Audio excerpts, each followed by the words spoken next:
नमस्कार, शासन पक्ष में आपका स्वागत है। मैं हूं आपके साथ डीपी ओझा। सशर्त 177 दिन बाद जमानत पर जेल से बाहर आए सीएम अरविंद केजरीवाल। इसी पर बात करने के लिए हमारे साथ मौजूद हैं आम आदमी पार्टी ट्रेड विंग के दिल्ली प्रदेश उपाध्यक्ष गोपाल अवस्थी और अधिवक्ता पंकज तिवारी जी। सर, 177 दिन बाद सीएम अरविंद केजरीवाल जी आ गए हैं। दिल्ली के लोकप्रिय मुख्यमंत्री अरविंद केजरीवाल को कल आम आदमी पार्टी के नेता कार्यकर्ता गाजे बाजे ढोल धमाके के साथ स्वागत करते हुए सड़क से लेकर उनके निवास तक आए।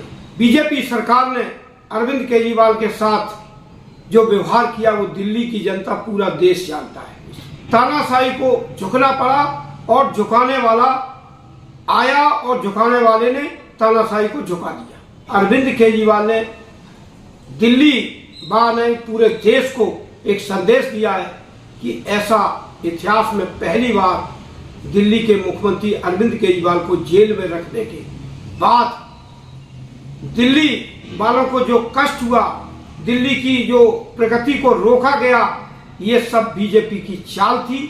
क्योंकि इन्होंने बीजेपी ने इसलिए चाल अपनी बरकरार रखी क्योंकि लोकसभा के चुनाव के दरमियान में मात्र 21 दिन के लिए उनको बेल मिली।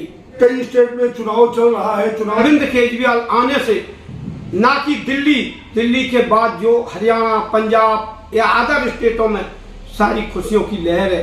हर कार्यकर्ता, हर आम आदमी पार्टी के कार्यकर्ता, आम आदमी झूम रहे हैं कि अरविंद केजरीवाल एक वो शख्स है जो अगर मोदी को टक्कर देने वाला तो अरविंद केजरीवाल ही है। विधानसभा में नहीं जा सकते और किसी फाइल पे साइन नहीं कर सकते। देखिए, ये तो उनकी पहले से मंशा थी। वो तो अरविंद केजरीवाल को ना निकालने के लिए उनकी मंशा चल रही थी दिल्ली में राष्ट्रपति शासन लगा दिया जाए। पहले से फाइलें एलजी को सौंप दी गई। ये तो दिल्ली का आज विकास जो रुका है, आप शिक्षा पे बात कर लीजिए, बिजली पे बात कर लीजिए, पानी पे बात कर लीजिए, स्वास्थ्य पे बात कर लीजिए, बुजुर्गों की तीर्थ यात्रा बात कर लीजिए, आप महिलाओं के सम्मान की बात कर लीजिए, महिलाओं की फ्री यात्रा पे बात कर लीजिए। ये सब यात्रा रोकने के लिए बीजेपी ने एक साजिश रची थी। तो लोकसभा में एक गठबंधन थी, क्या गठबंधन की सरकार हरियाणा में भी रहेगी? देखिए, ये इंडिया गठबंधन का एक पार्ट था अरविंद केजरीवाल की सरकार, और इंडिया गठबंधन के आज भी पार्ट है। दिल्ली में क्या आम आदमी पार्टी कांग्रेस को शामिल करेगी?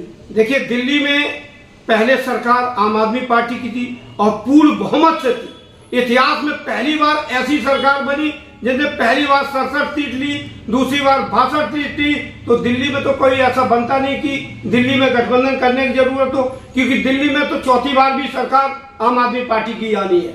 दिल्ली में जो आम आदमी पार्टी की सरकार माननीय अरविंद केजरीवाल ने करके दिखाया, वो कोई भी मुख्यमंत्री आज तक इतना विकास नहीं कर सका। अगर अरविंद केजरीवाल जी जेल से बाहर आ गए हैं, आम आदमी पार्टी परिवार के लिए बड़ी खुशी की बात है। हम लोग बहुत प्रसन्न हैं कि हमारा नेतृत्व करने वाला हमारा नेता हमारे बीच में है, हमारा नेतृत्व कर रहा है।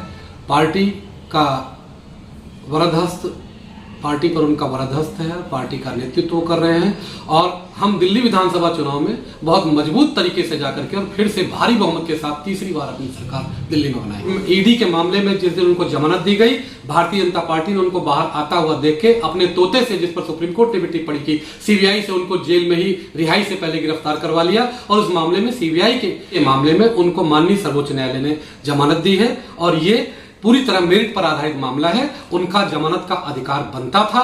ये भारतीय जनता पार्टी पोषित सीबीआई अपने केस को साबित करने में नाकामयाब रही। 17 महीने बाद आदरणीय सिसोदिया जी को और 177 दिन बाद केजरीवाल जी को भी माननीय सर्वोच्च न्यायालय में ने बेल दी। और हम इसके लिए माननीय सर्वोच्च न्यायालय का हृदय से धन्यवाद करते हैं कि न्यायिक चीजों को उसने जीवित रहने दिया और सर्वोच्च न्यायालय ने न्यायिक व्यवस्था को जिंदा रखा और लोगों के मन में न्यायालय के प्रति जो भावना थी उस विश्वास को बढ़ाने का काम किया है। अगर बात करूं तो कई स्टेट में इसमें चुनाव चल रहा है। चुनाव जैसे जैसे नजदीक आता जा रहा है, केजरीवाल जी रिहा हो गए, इस पे क्या कुछ फर्क पड़ेगा?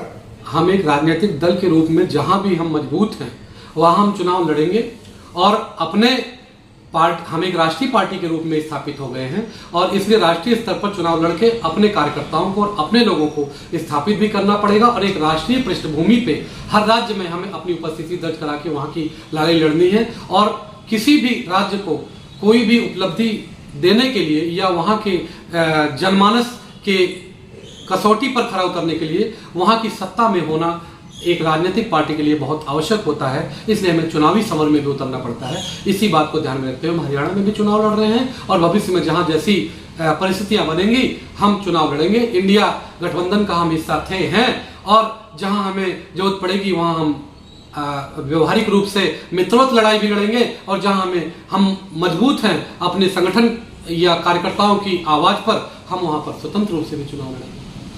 क्या आम आदमी पार्टी कांग्रेस का समर्थन करेगी? मैंने कहा कि आम आदमी पार्टी इंडिया गठबंधन का हिस्सा है। लोकसभा चुनाव तक हमारा दिल्ली में गठबंधन हुआ, हरियाणा में भी हुआ था, एक सीट पर हम लड़े थे और कांग्रेस से हमारा समझौता हरियाणा में नहीं हो पा रहा है। चुनाव के बाद परिस्थितियां कैसी होंगी, हमारा जो नेतृत्व है वो इस पर फैसला लेगा। मैं इस पर अभी टिप्पणी नहीं करूंगा, लेकिन ये तय है कि भारतीय जनता पार्टी को हम हराएंगे चुनाव और भारतीय जनता पार्टी को हराने के लिए और जो सांप्रदायिक ताकतें हैं उनको हराने के लिए हम हर धर्मनिरपेक्ष ताकत के साथ खड़े और खड़े रहेंगे।